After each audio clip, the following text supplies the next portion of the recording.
A billionaire, betrayed by his own wife, whom he loved so much, and his very best friend, whom he trusted so much. This amazing story will expose the most powerful betrayal any man could get from his own people that he trusted. Obi Nwankwo, the billionaire everyone admired, stood by his sleek black Range Rover, adjusting the cufflinks on his deep navy blue kaftan. His driver had just opened the car door when, "Sir, please wait." A soft, trembling voice echoed across the compound. Obi looked up, surprised to see Esther, the youngest of his 3 housemaids, running barefoot across the pavement. Her wrapper was barely tied properly, and a scarf hung lopsided on her head. Her face was pale, her eyes red, like someone who hadn't slept all night. "Esther," Obi frowned. "Is everything all right?" She got to his window, panting, then leaned slightly, her eyes filled with tears. "Sir, I'm sorry to disturb you like this. I know I'm just a maid, but I had a terrible dream last night. It was about you." Obi raised his brows, amused. "Me?" Esther swallowed. "Yes, sir. You were poisoned. In the dream you collapsed, right here. Your mouth was foaming. People were screaming. It looked so real. I woke up crying, sir." Obi chuckled gently, reaching for the ignition. "Esther, dreams are just dreams. You shouldn't worry your little head over that." But Esther stepped closer. "Please, sir, I beg you. Just be careful. Don't eat anyhow. Don't trust everybody around you. Especially now. I feel something is wrong. I don't know where the danger is coming from, but I felt it deep in my chest. Please." Obi's smile faded slightly as he looked at the young woman. Her hands were shaking. She wasn't pretending. Her fear was genuine. "I appreciate your concern," he said softly, touched. "Really I do. But I'm fine. It's just a bad dream, eh? Don't let it trouble you." "Yes, sir." Esther stepped back, still worried. "I just had to tell you." Obi nodded, waved, and entered the vehicle. His driver shut the door and eased the car slowly toward the gate. Upstairs, behind the sheer curtains of the master bedroom, Veronica stood silently, arms folded across her chest, watching everything unfold. Her silk robe clung to her smooth body, her perfectly manicured nails tapping rhythmically against her arm. Her eyes followed Esther like a hawk stalking prey, so Esther had the audacity to approach Obi directly. When Obi returned from work that evening, Veronica was waiting for him in the living room with her usual warm smile. A soft jazz song played in the background, the scent of vanilla incense filling the air. "Darling," she said, crossing her legs elegantly on the white leather couch, "I saw our little village girl whispering sweet things to you this morning. Should I be worried?" Obi laughed, kicking off his shoes. "Come on, Vero. It was nothing like that." "Oh, really?" she teased. She looked so serious. What was she saying? Obi sat beside her, shaking his head. "She said she had a dream that I was poisoned. Begged me to be careful." Veronica's eyes lit up with mock concern, and then she laughed. An elegant, dramatic laugh, like a Nollywood actress. "Esther Joseph the Dreamer," she exclaimed. "Next thing you know, she'll say the angels are dancing a zonto in her backyard." Obi smiled, slightly amused. She was really serious though. "My love, listen to me," Veronica said, resting her hand on his shoulder. "You're a great man. People admire you, talk about you, maybe even envy you. And these village girls, always dreaming nonsense. Let's not let superstition rule our lives." "You're right," Obi said, nodding. "I'm just being paranoid." "Exactly," Veronica cooed, placing a kiss on his cheek. "We live by faith, not fear. Let Esther keep dreaming. That night, after a glass of red wine and a quiet dinner, Obi lay in bed beside Veronica. Her head rested gently on his chest as the night deepened into silence. But sleep didn't come. Instead, a thick, choking darkness filled his dreams. He was back in the compound. A trail of food, laughter, then pain, unbearable pain in his stomach. He fell to the ground. His vision blurred. Someone screamed, "Obi! Obi! He's dying!" The foamy substance spilled from his lips. His body jerked. He saw shoes. A man's shoes and Veronica's voice. "We got what we wanted, Agu. Let's go." Obi woke up with a shout, drenched in sweat. His heart beat like a war drum. He sat up in bed. Veronica stirred beside him but didn't wake. He placed a hand over his chest. It was just a dream. But it wasn't just a dream. It was the same dream Esther described. A chill swept through him. Suddenly, the words of Esther rang in his mind like thunder. Don't eat anyhow. Don't trust everybody around you. Especially now. He looked at his wife. She was still sleeping peacefully. Or pretending to. He couldn't tell anymore. Something had changed in his world. And he could feel it.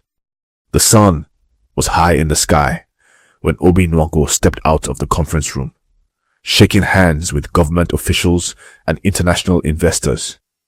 His charisma was undeniable. Commanding presence, brilliant mind, kind heart. The world saw a man at the peak of his power. But inside his own home, danger had found a seat at his table. While Obi gave speeches and signed deals back at the mansion, Veronica stood in front of her mirror, running a brush through her long, wavy weave. Her reflection smiled back at her, but it was not the smile of a devoted wife. It was the smile of someone keeping a deadly secret. Her fingers paused. She picked up her phone and dialed a number from memory. A few rings. Then a low, familiar voice answered. Veronica. Agu. The name alone stirred something dangerous inside her. The voice of her past. Her first love. Her old flame now dressed in a business suit and carrying deadly ambitions.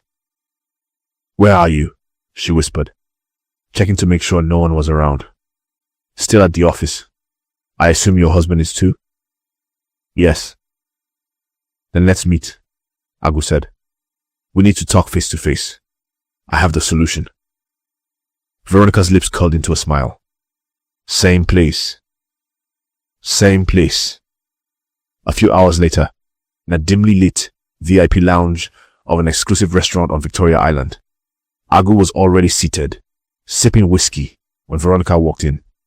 She wore dark sunglasses and a black jumpsuit, casual enough to blend in, classy enough to command attention. They didn't hug. No need. The heat between them had long crossed the line of subtlety. Sit, Agu said, gesturing with a tilt of his glass. We have work to do. Veronica slid into the seat. Obi is getting too suspicious. He's not eating carelessly anymore. Even in the house, he now asks questions. He checks the food himself. Agu leaned forward, lowering his voice. Then it's you who must do it. He trusts you.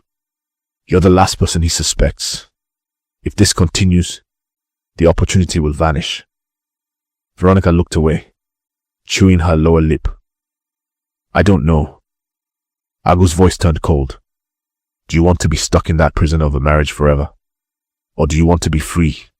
With me? In America? She turned back to him, fire in her eyes. You know I want to be with you. Then we have to act. Listen. Once Obi is out of the picture, you'll inherit everything. The estate, the business shares. The life insurance will pay out in less than a month. You and I can leave this country forever. Veronica nodded slowly, already picturing it. Palm trees in California, sipping mojitos by Agu's side. No more hiding. A life of luxury and freedom. But in her heart, fear crept in like a shadow. "Are you sure this poison will work?" she whispered. "I got it from one of the guys that supply the cartel. It's fast, clean, tasteless. Just mix it into his food. 10 minutes later, he'll be gone." She nodded, feeling the weight of the plan settling in her chest. But neither of them knew that fate was weaving its own plot. Back at the mansion, Esther was humming quietly as she cleaned the living room, occasionally peeking at the large grandfather clock near the entrance. Obi hadn't returned from work yet, but something strange was beginning to happen. In the past, Madame Veronica barely noticed her. She never spoke more than a few cold words, unless it was to complain or command. But lately, Veronica had grown distant, nervous, distracted. She kept checking her phone. She barely looked Esther in the eye. And now, after that dream she'd had, Esther couldn't ignore her instincts anymore. Even the other staff had begun to whisper. "Madame, they act one kind these days," the cook, Mama Doris, had said. "She dey smile too much, too polite. You know say when snake one bite, e go first cool body." Esther was scared, but she was also watching, waiting. That evening, Veronica returned home before Obi. She headed straight upstairs and locked herself in their bedroom. She placed a small bottle of poison in the second drawer beneath Obi's favorite wine glasses. She stood there, staring at it for a long time, breathing slowly.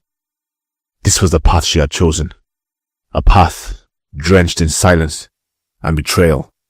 But her mind flicked back, years ago, to when she first met Agu in university. They were inseparable, but poverty tore them apart. He dropped out. She moved on, married into wealth. Then, years later, life threw Agu right back in her arms. This time, not as her lover, but as her husband's best friend. At first it was awkward, then thrilling, then dangerous, and now, deadly. Later that night, Obi finally returned home. Esther was dusting the stairway banister when she saw him come in. She noticed something different in his walk. Slower, more careful. He paused, looked around, almost like he was searching for something hidden. He saw her and gave a faint nod. Esther bowed slightly, but her eyes stayed on him, sharp and focused. Obi entered the living room and met Veronica, who greeted him with a kiss and a bright smile. "I missed you today," she said. "I noticed your call," he replied, his tone cool. Veronica picked up the remote. "You know what? Tomorrow, let's eat dinner together. Just us. No distractions." Obi nodded slowly, watching her eyes. Behind that smile, something was off. That night, Obi lay in bed again. The room was silent, the AC humming softly. Veronica slept soundly beside him, her back turned. But Obi couldn't sleep. The second dream had come again. Only this time, he had seen a face. Not fully, just a glimpse. But the voice was unmistakable. It was August. He sat up slowly. His best friend, his trusted business partner, and his wife. Something in his gut twisted like a rope. The dream, Esther's warning, the change in Veronica. His instincts screamed at him. Be careful. He turned and looked at Veronica, peaceful in her sleep, or pretending again. He no longer knew. But he knew one thing. He had to stay alive to find out. The sky was thick with clouds that Thursday morning, as though the heavens sensed something dark was about to unfold. The usual peace around the Nwanko estate felt off. Birds chirped half-heartedly, and the wind blew leaves across the driveway with restless energy. Esther stepped out of the kitchen, tying her scarf tighter around her head. She carried a market list in one hand and a brown envelope of cash in the other. Money Madame Veronica had given her just minutes ago. Make sure you price well, oh, Veronica had said sharply. If you like, go and allow them cheat you like last time. Yes, ma, Esther had replied quietly. She was halfway to the gate when she patted her wrapper and frowned. Something was missing. The envelope. Her eyes widened. She must have dropped it. Or worse, forgotten it entirely. She turned back immediately, walking fast toward the house. As she approached the kitchen entrance, she slowed her steps, hoping to slip in unnoticed, grab the envelope, and rush back out before Madame could lecture her. But just as she reached the back corridor that led into the kitchen, she froze. Veronica's voice was coming from the guest bathroom, near the corridor. It wasn't loud, but it was sharp, tense, and she wasn't alone. Esther heard a man's voice replying. She recognized it immediately. Agu. Why was Agu speaking with Madame in the guest bathroom? What were they hiding? She moved closer, softly, silently, hiding behind the curtain of the hallway window, pressing her back against the wall, barely breathing. Then she heard it clearly. Obi is too careful now, Veronica said, her voice laced with frustration. He barely eats outside anymore. He watches everything like a hawk. I couldn't even get him to take wine last night. That's a problem, Agu replied. If we don't act fast, we might lose our chance. What do you want me to do? Veronica snapped. He's already suspicious. He's asking questions. If we rush this, he might discover everything. There was a brief silence. Then Agu's voice turned cold. Then it has to be you. You'll have to poison him. He trusts you. He loves you. He'll eat whatever you give him. Esther gasped silently, one hand flying to her chest. She strained to listen as Veronica spoke again, this time whispering. You're right. He'll never suspect me. And once he's gone, you inherit it all, Agu finished. The properties, the life insurance, everything. And then, we disappear together. We'll go to America like we planned, Veronica said with a dark giggle. Obi's death will be our freedom. Esther's knees weakened. She backed away slowly from the window, heart pounding like a festival drum. The market list slipped from her trembling hand and fluttered to the ground. She didn't dare pick it. She turned and tiptoed out the way she came, hurrying through the side garden and out of the compound gate, barely able to keep herself from running and screaming. At the market, Esther stood still for minutes, blankly watching traders shout prices and buyers haggle over tomatoes. She didn't hear them. She didn't move. She was trapped in her mind, replaying every word. You'll have to poison him. You inherit everything. Then we disappear. She held her arms tightly, trying to stop them from shaking. Tears threatened to spill from her eyes. What should I do? If she told Obi, would he believe her? Or would he think she was lying? Like the last time, would he accuse her of envy? Of trying to break his marriage? He already warned her not to interfere again. He had shouted, threatened to sack her. And what if Veronica found out she was eavesdropping? Esther could be blamed, even killed. But if she said nothing, Obi would die. By the time she returned from the market, she was drained. Emotionally, mentally. She moved like a shadow in the house, avoiding Madame, barely speaking to the cook. That night, she lay awake on a small foam mattress in the maid's quarters, staring at the ceiling. Sleep refused to come. All she saw was Obi, smiling, generous, trusting, and dying. She sat up, breathing heavily, then walked to the window and opened it slightly, letting in the cool air. In the distance, crickets chirped. A dog barked. She turned her face toward the sky. God, what should I do? She whispered. If I don't talk, someone will die. If I talk, they may kill me too. But I cannot keep this to myself. A single tear fell down her cheek. She would do it. She would tell Obi. Whatever happened next, she would not have his blood on her hands. The next morning, After breakfast, she gathered her courage and approached Obi in his private study. He was reading through reports when she knocked. "Come in," he said without looking up. Esther entered, her hands clenched tightly in front of her. Obi finally glanced up. "Yes, Esther." Her voice trembled. "Sir, please forgive me for disturbing you again, but I heard something yesterday. Something important." Obi's eyes narrowed slightly. "What did you hear?" Esther breathed in deeply and let it all out. She told him everything. How she forgot the money, returned early, heard Madame talking to Agu, the plan to poison him, the life insurance, the escape plan to America.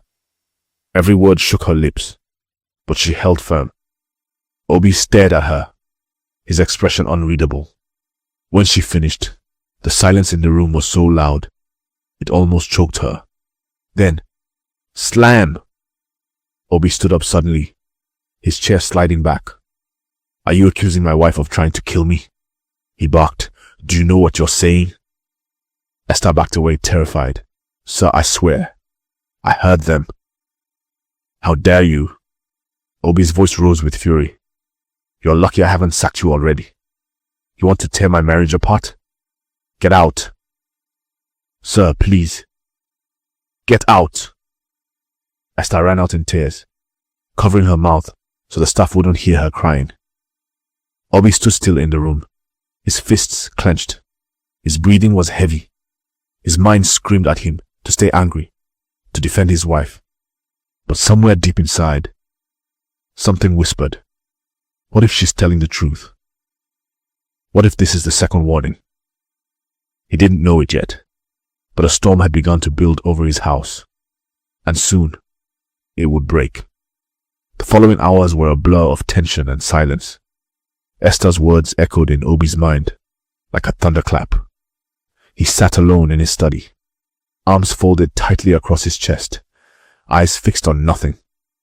The air around him felt heavier than usual. Her voice, the fear in it, refused to leave him. "They are planning to poison you, Madame and Mr. Agu." At first he'd lashed out. He'd shouted, threatened, accused Esther of slander. But now, alone in his thoughts, doubt crept in, like poison itself. Could it be true? Could Veronica, the woman he adored, be plotting his death? "No," Obi muttered, shaking his head. "She would never." But then again, why had Veronica been so eager to dismiss Esther's warning the other day? Why was she suddenly so loving, so attentive, cooking more than usual, serving him meals herself? That wasn't like her. For months, their marriage had grown cold, routine, distant. She barely showed affection. But now, she was acting like the perfect wife from a Nollywood film. And then there were the dreams. 2 nights in a row. The same dream. The same collapse. The same voice. And now, Esther's claim matched every detail. That wasn't coincidence. It couldn't be. Obi stood from his chair and walked slowly to the window. Outside, the sky was already darkening. The compound lights flickered on, casting long shadows across the driveway. Somewhere in the distance, thunder rumbled. A storm was coming. By the time he entered the house, Veronica was waiting in the living room, dressed in a red satin gown that shimmered under the chandelier. Her smile was wide, too wide. "Welcome home, my love," she said sweetly, standing to greet him. Obi blinked. "You're looking extra today," she twirled. "Do you like it? I made dinner. Just for us. Your favorite. Spiced coconut rice with smoked turkey and plantains." She walked up and kissed him on the cheek. Something in her eyes didn't match her tone. Obi forced a smile. "Thank you. Let me just go upstairs and shower. I'll be down in a few minutes." No, Veronica insisted. "Come and eat now, darling. It's hot. Just the way you like it." That wasn't normal. Veronica never urged him to eat before freshening up. In fact, She always insisted he washed off the office smell first. But now, she was practically begging him to eat. That was the final sign. I forgot my phone upstairs. Obi lied. I'm expecting an urgent call. Could you help me get it? Veronica paused, just for a heartbeat, but then smiled again. Of course. As soon as she turned and walked up the stairs, Obi moved like lightning. He darted into the dining room, lifted the plate cover, and stared at the food. It smelled delicious, but death often wore perfume. He grabbed the plate carefully, tiptoed into the guest toilet beside the dining room, and flushed everything. Rice, meat, even the sauce. He cleaned the plate with tissue, wiped his lips with a napkin to look like he had eaten, then returned and sat calmly at the table. A minute later, Veronica returned, holding his phone. Her eyes flicked to the empty plate. She froze. You ate it all? She asked. Obi smiled. I was hungry. Veronica's face lit up with triumph. I'm glad you enjoyed it. He leaned back, rubbing his stomach. You should cook more often. Inside, his heart pounded. He had no idea if the food had been poisoned, but if it had, he had just dodged death. And now, the real game had begun. Veronica's smile stretched as she watched Obi lean back in his chair, rubbing his stomach like a satisfied king after a royal feast. You finished everything? She asked, almost breathless. Of course, Obi replied, with a calm smile. It was too delicious to resist. Veronica's heart skipped. For a split second, her body sagged with relief. Her palms, damp with sweat, loosened their grip on her gown. This was it. The moment she had been praying for. Obi had eaten the entire plate. And in that moment, as she watched him sip water and smile so innocently, she saw freedom. She saw America. She saw life without hiding or secrets. She saw Agu. But beneath her skin, her nerves were racing. Every passing second felt like a countdown. 5 minutes passed. Nothing. 10 minutes. Still nothing. Veronica sat straighter, trying to remain calm. She forced conversation. So, how was work today? Good, Obi answered casually. You know, usual numbers, reports. I signed a contract for that new estate project in Lekki. It seems so normal. Too normal. Veronica's hand trembled as she reached for her own glass of water. She took a slow sip to steady herself. 15 minutes. Still nothing. Her heart began to drum louder. 20 minutes. Obi leaned back again, stifled a yawn. You seem quiet tonight. She forced a laugh. I'm just happy. You hardly eat at home anymore. Seeing you enjoy your meal like this, it warms my heart. Obi smiled again. I should eat home more often. Another few minutes crawled by. Still, no signs. No vomiting. No sweating. No collapsing. Something was wrong. Veronica excused herself calmly and headed to the bathroom. She locked the door, pulled out her phone, and dialed Agu. He picked on the first ring. Talk to me. I gave it to him, she whispered, biting her lip. He finished everything. But it's been over 20 minutes. He's fine. Nothing has happened. Agu cursed on the other end. Are you sure you used the full dose? I poured the entire thing into the stew, she said. Everything. Then give it time. It's not always instant. Sometimes it can take up to 30 minutes depending on metabolism. Stay calm. Watch him. Veronica took a deep breath. Okay, I'll call you when it's done. She ended the call and returned to the dining room. Obi was still seated, wiping his mouth gently with a napkin. She smiled, as if nothing was wrong. Sat beside him. Waited. 25 minutes. Still nothing. She glanced at the wall clock. The second hand ticking felt louder than her heartbeat. And then, ooh. Obi suddenly bent forward, clutching his stomach. Obi? Veronica called, her voice rising. Are you okay? He didn't answer. He let out a sharp cry, fell from the chair, and rolled onto the floor. My stomach, my chest. He began gasping for air. Veronica dropped to her knees beside him, trying hard not to smile. Oh God. Obi. Obi, she cried, loudly enough for the staff to hear. Somebody help. My husband is dying. Foam began to drip from Obi's mouth. His eyes rolled. His limbs jerked violently. Then, silence. Stillness. Obi's chest stopped rising. He didn't move. He didn't blink. He was gone. Veronica checked for a pulse. None. She staggered back, pressing both hands to her mouth. It had worked. Tears poured from her eyes, not from grief, but relief. She cried and wailed for show, but her heart was dancing. A lifetime of waiting, over in one meal. She composed herself, picked up her phone, and dialed Agu again.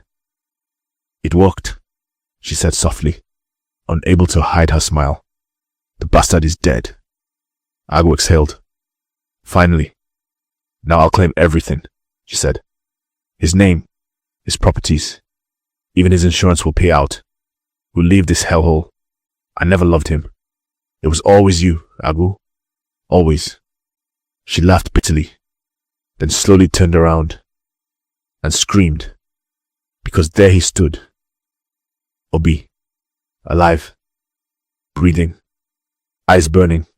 Veronica's hands trembled. No. No, no, no. You're dead. I saw you. You're supposed to be dead. Obi clapped slowly, the sound echoing like a judge's gavel in a courtroom. Congratulations, Veronica, he said with venom in his voice. You almost got away with it. She stumbled back, her face pale as ash. No, no. He stepped forward. You really wanted me gone, didn't you? My wife, my own blood, my best friend. Veronica fell to her knees, trembling. Please, Obi. I can explain. There's no need, Obi said coldly. I heard everything. Every word. You see, when you went to get my phone, I flushed the food. I never touched it. Her eyes widened. Her world crumbled in one sentence. You didn't eat it? Number. And I recorded your call. Your little confession to Agu. I have it all. Veronica burst into sobs. Obi, please. Please. He didn't blink. You tried to take my life. For what? For love? For money? For a man who will betray you too? Veronica shook violently, but Obi was done speaking. Now. It was her turn to feel helpless. Veronica stared at her husband, trembling, still kneeling on the tiled floor. She couldn't speak, couldn't breathe. She had just watched him convulse and collapse before her, foam at the mouth, shaking like someone on the brink of death. She had believed, truly believed, that Obi Nwankwo was gone, but now, here he was, alive, standing over her like a ghost with a heartbeat. You didn't eat it? She whispered, voice cracking. Obi's face was stone. I poured it down the toilet. I only pretended to eat. And while you were gone, I hit record on my phone. Veronica's hands flew to her mouth. She let out a pitiful wail. I heard everything, Obi continued. From the way you smiled while I ate, to the call you made to Agu, when you thought I was dead. You called me the bastard. You said you never loved me. Veronica collapsed onto her elbows, sobbing. Obi, I'm sorry. I'm so sorry. He bent slowly, his voice low and bitter. Why? Why would you do this to me? What did I do to deserve death in my own house? She looked up, her face streaked with tears and makeup. I didn't mean to. It wasn't supposed to be like this. Then what was it supposed to be, Veronica? A fairy tale. You kill me, inherit everything, then go live with Agu in America. Veronica gasped. Obi's eyes narrowed. Yes, I know. I know it's all. Veronica dropped her head and nodded slowly. And then, she confessed. I knew Agu before I met you. We were in love, back in school. But life separated us. After I married you, I met him again at your company. It started with just coffee and lunch. Then, I don't know, the feelings came back. Obi's chest rose and fell, rage held back by sheer control. He convinced me we could start over, that we could have a new life if you were gone. I'm sorry, Obi. I was weak. I got lost. Obi stood tall and shook his head. I gave you everything. My name, my empire, my trust. Veronica reached for his hand, but Obi pulled away. And you paid me back with betrayal. Veronica remained on her knees, face soaked in tears, shame clinging to her like a second skin. Obi, please, she sobbed. Don't send me to jail. I'll do anything. Just don't ruin my life. Obi stared at her for a long, painful moment. Then he spoke, slowly. I'll forgive you, but on one condition. Veronica's eyes widened. Anything. Obi's voice turned cold. Agu wanted to take everything I built. My life, my legacy. But now, you're going to help me take everything from him instead. Veronica blinked, confused. We'll turn the game around. You'll feed him lies, win his trust, set him up. Every property he owns, every secret he has. I want them all. She swallowed hard, then nodded. Okay, I'll do it. But know this, Obi added, stepping back. After that, we're done. No marriage, no love. I'm only doing this to keep you out of jail. For now. Veronica broke into silent sobs. Obi turned away, voice low and firm.